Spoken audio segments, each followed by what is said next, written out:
Boris Johnson has completely ignored Michel Barnier's threat of pulling out of make-or-break post-Brexit trade talks within 48 hours unless London dramatically changed its negotiating stance. The EU's chief Brexit negotiator is now expected in London this weekend after he had warned UK counterpart David Frost on Wednesday he would pull out of the upcoming trade talks if Britain did not shift its position.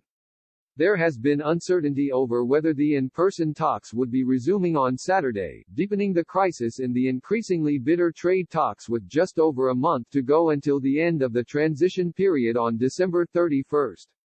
Confusion increased on Thursday evening when the Prime Minister's official spokesman could not confirm whether discussions would go ahead. When asked if Mr. Barnier is expected in London this weekend, he said, "That is a matter for the EU and a decision for them to take."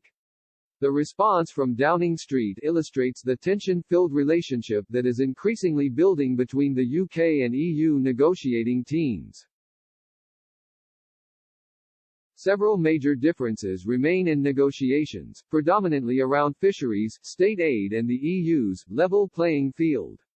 Fishing has arguably remained the biggest sticking point, with Brussels continuing to push the UK for concessions on access to British waters. London had suggested a review could take place in 3 to 4 years in an attempt to make significant ground on the issue, but the EU suggested in a meeting conducted by video link earlier this week this could be reviewed in 10 years, tying UK to the bloc's rules for a further decade.